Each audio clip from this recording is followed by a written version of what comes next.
Hello, hi, welcome to the channel. My name is Kubeir. I'm an ICCRC licensed immigration consultant. Solutions.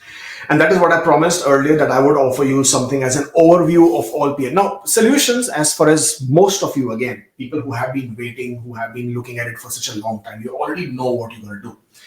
Not too many options. So first one, which most people will be looking at, would be the PNP options. Now your attention, even if you're at 490s now, your mind is racing and your attention is going to get diverted towards provincial nominee programs.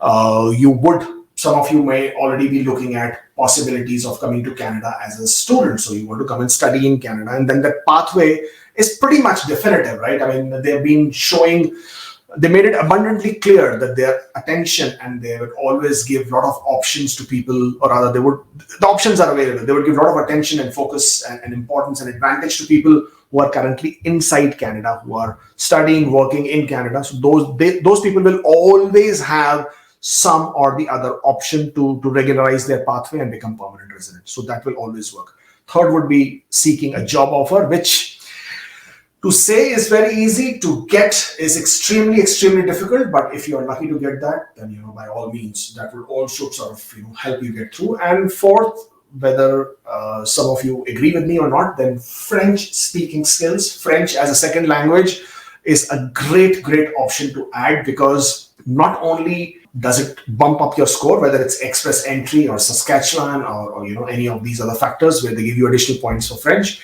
it also opens up some doors in terms of options. Plus, as and when you do come to Canada, you will be much more employable because you are now bilingual. So job opportunities will be much more available to you.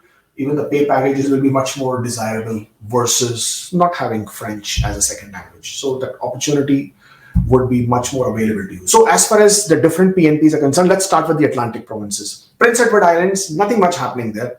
Nothing much to talk about there. The other three, Nova Scotia, New Brunswick, Newfoundland and Labrador. Nova Scotia, again, they have this labor market priority stream where always have an active express entry profile. If you are one of those knock codes that they choose that they want to bring into their province, you might land up with a notification of interest. So always have an active express entry profile. So Nova Scotia is one of those.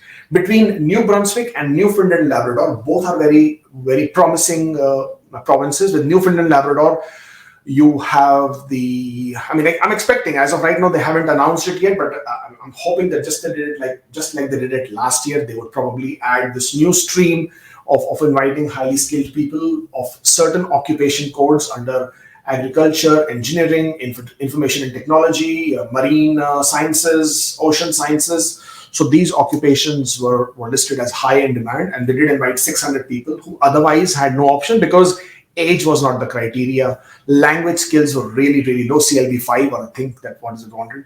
Education was not really a big criteria as long as you had the relevant work experience. So Newfoundland and Labrador, I'm looking forward to them probably doing something of the same type.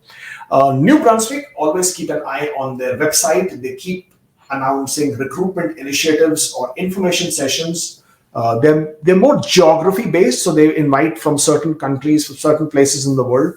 And if you are one of those, definitely take part in that. Always get to the queue first because they close up very quickly. So that's the four Atlantic provinces. Quebec is a different beast by itself, in the sense like they have a different immigration program. And French is again going to be a big one there, because in the ARIMA portal, the scores that you will get as a French speaker are significantly higher. Otherwise, you don't have much of an option there.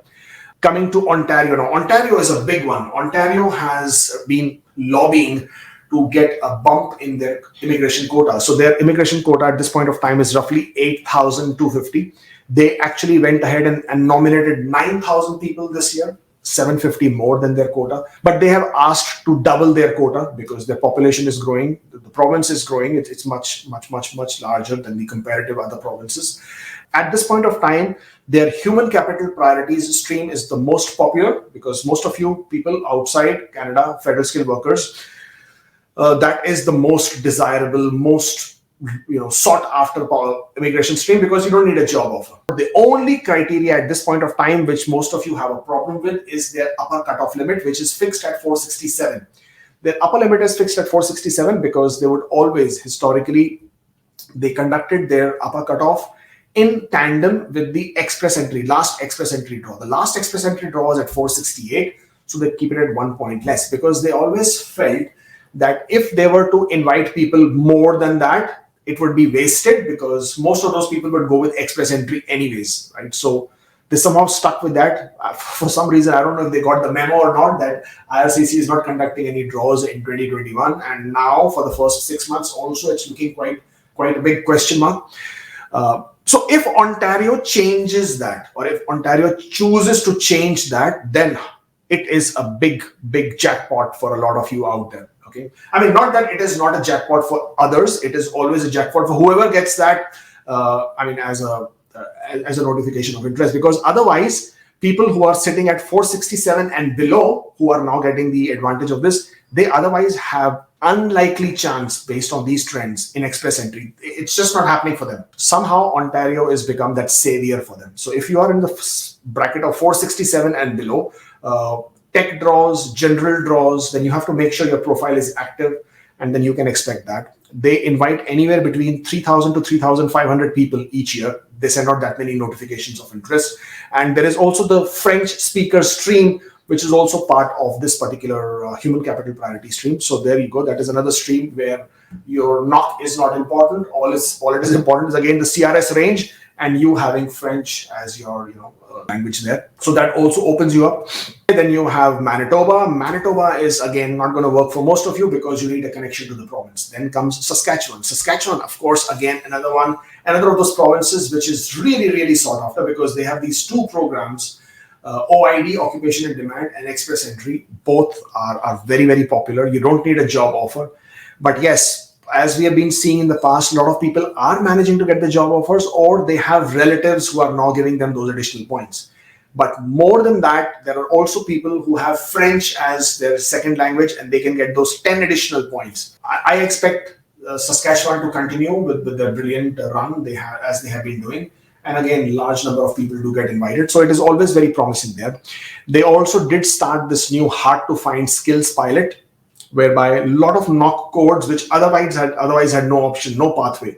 These are your knock Cs and knock Ds. If they were if they were able to find a job offer with an employer in Saskatchewan, again, that's a great option for them to sort of get through. This is also partly people who are in Canada. If you're a CEC, or if you're not CEC, but you're in Canada, you have the work experience, not the ones which is eligible in Express Entry.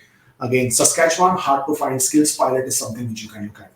Again, as I go forward towards the west, you then have your Alberta. And with Alberta, the situation is that it's a lottery. It's luck by chance. Your profile is active. Your profile is valid.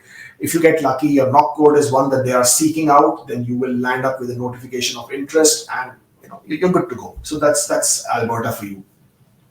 They have obviously introduced a new program called Accelerated Tech Pathway. If you are one of those, I think they have like at least 25 to 30 different NOC codes. They're not only IT 2171, 2172, 73, 7475, but several others. They have engineering knock codes, they have advertising knock codes, they have HR knock codes. They have some good knock codes there. Take a look at it.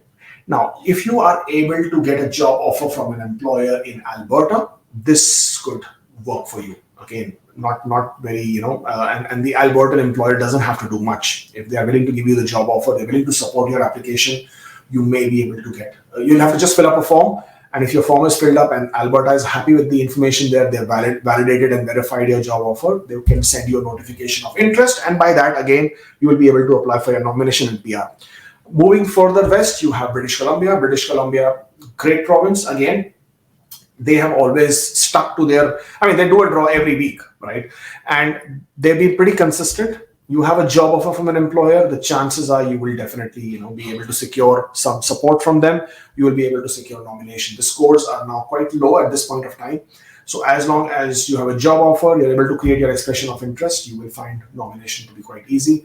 A bit up north, you have Yukon. That's a difficult one. You need a job offer straight away. Again, Northwest Territories, further up north, job offer. None of it is not going to they don't have any immigration program. So these are basically the 12 different provinces that I spoke about, their immigration programs and what you can look at possibilities.